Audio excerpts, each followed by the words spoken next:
Trump, I would like to say I was not for you for many years, sir, but especially since your court case in the last 3 weeks, I've definitively changed my mind and say you are definitely the one and the only one right now I can see. Biden cannot be president. If he is president for another 4 years, you're right, it's over.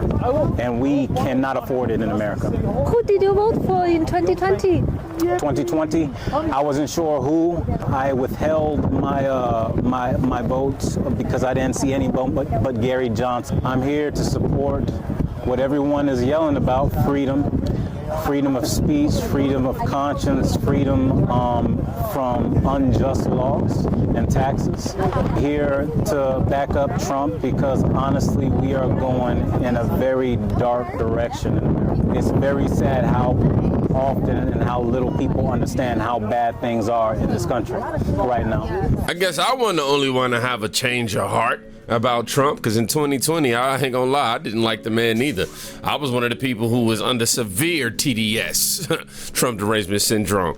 But yes, man, you start to come on the side of common sense, you start to maintain your integrity, morals, and beliefs, and you start to look at what these two candidates represent, and it only makes sense, right? It only makes sense. If you want secure, if you want your children to be secure and safe away from all of the sexually explicit BS that they're trying to indoctrinate our kids with these days, you know, the choice is clear. If you want a secure border, the choice is clear. If we're looking at inflation, come on, the choice is getting clearer and clearer. But I seen this clip a while ago, but I was just made aware that a lot of you guys may not have seen it. And you know, we've been on this whole change of heart saga as it relates to Donald Trump. You know, people go from hate to I love that dog. I ain't gonna go as far as to say I love him and all that like all these other people do, but yeah, people love to show their support for him. Anyhow, we have a billionaire who has a change of heart, and when he finally met Donald Trump and realized he was wrong about him. Let's check this out. So this man is a billionaire and he is not a Trump supporter, but listen to what he had to say after finally meeting with Donald Trump. This is just beautiful. Oh, well, I guess I misspoke. He ain't even a Trump supporter. Two observations.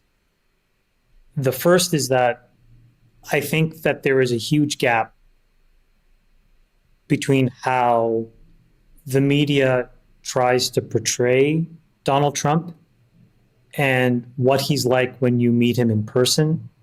And that gap is really wide. And so I would say specifically to Democrats and independents, you really do need to sit in the room and feel what it's like. David is right. He is charismatic, he's intellectually sharp, and he's funny. And when you put that together, he can engage an audience for a long time and be totally extemporaneous. The other thing I would say that he is very polite and he's kind in a way that was disarming and was not what I expected. And so I felt that I had misjudged him many years in the past. Wow. And so I was very glad that I had an opportunity to sit beside him and to actually interact with him one-on-one. Unfortunately, it was really... People are going to say, oh, he was just doing that for that time just to, you know, save face. He's just trying to make himself look good, this, that, and the people just refuse to believe that he could possibly be a good person. It's weird. Really engaging. And so that's more about the style.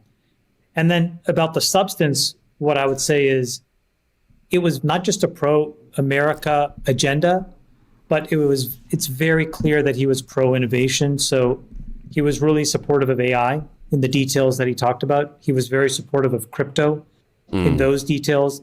And he's very much low regulation, low taxation. And so when you put that together, it does stand very much in contrast with what the alternative is. And so I think that both of those things are a reason why, even if you aren't willing to vote for him, I would encourage everybody to experience what it's like to hear him. Freebird, your thoughts on all this? I didn't go to the event. I don't know. No, I know. Just big picture. I'm wondering our why bestie's Chamath hosting this. I want to know why Chamath didn't wear a tie. Everyone else is wearing a tie. You don't want the tie? Trump doesn't need a tie. He's a baller.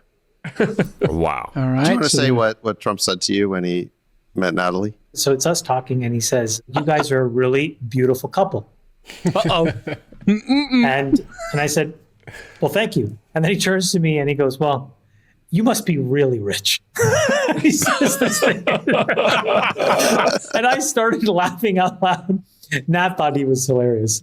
So because of the disparity in the looks between you and Nat is what Exactly. you're sort of implying. You guys sat next to him at dinner. Yeah. Yeah.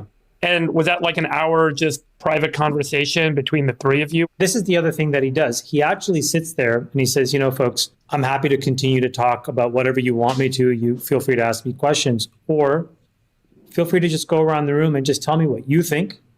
And what would happen is people would say different things, and then he would start asking questions of other people, and the thing becomes almost like this roundtable discussion of topics from, we talked about Iran, we talked about foreign policy, we talked about Deficit Sounds a and lot debt? like No. the Clintons. Crypto regulation, That's everything. what's What did up. he say about Yeah, what did he he say listened about extremely deficit? well. What did he say about Sounds- deficit and debt? Well, YOLO. he's very much he's very much on your side of, we have to really figure out how to get spending in order and get the deficit under control. Well, congrats on it. Sounds like a success. God bless this man for his honesty. For sure. This Shout out to the Black Conservative Perspective 24. I always merge their names together. It's Black Conservative 24. I always end up shouting out my other guy Perspective as well. Both of them cool. But anyhow, he just went on to explain how, oh my God, we got an ad going on. No, not right now. Not in the middle of the, come on, get off of the screen. All right, now that we got that under control. You gotta applaud this man right here, because what he just did was what people aren't willing to do. Some people have an awakening of reality as it pertains to their perception of Donald Trump, and and they remove themselves slightly from what legacy media has indoctrinated them with, and they have this realization moment like, oh, well, maybe he isn't so bad or whatever. But their curiosity gets suppressed because, that's what happens on the left. They fight for diversity for everything except for thought. If you're somebody who's starting to think a little bit slightly out of the box of what they think, you become a threat. This man right here, just like many of us, was sitting back and getting our perception of Donald Trump from CNN and MSNBS and ABC and all these other networks, telling us what we should believe and what we should think, and giving us all of these gaslit talking points, baseless claims and things of that nature, just to continue to fuel our hatred for him. But we hear one good thing, or we hear not good thing, but we start to actually hear the truth, and because we suffer from TDS, we don't even want to give it a chance. So salute to this man right here. He didn't necessarily say that he was a Trump hater or he was just completely anti-Trump, but he did say that he felt like he misjudged him. His perception of who Donald Trump was completely, opposite of that in which he experienced. But that goes to show you, man, just how strong this mainstream media is, y'all. Because once you stop looking at them chopped up clips and actually get to see him unedited, you'll be sitting back like, Trump is a great president because Trump is all about the land of opportunity. He don't see color. He don't see race. Trump is about the people. Thank you. I love Donald Trump. What do you think I hope he come back. What do you think of all the Trump goods, but there's only one Biden camp? I don't even think that Biden. No, forget Biden. Forget Biden. Trump. This guy had bone. Bring Trump back, please, Trump. Yeah. You know what's really sad is there's so many people out there that are ignorant to the fact that our country is sinking. And just because they voted Biden and don't like Trump, they want to keep it this way out of spite. It shouldn't be a spite thing. It should be a pay attention thing. I don't care if you don't like the man. If the man's doing a good job, let him do it.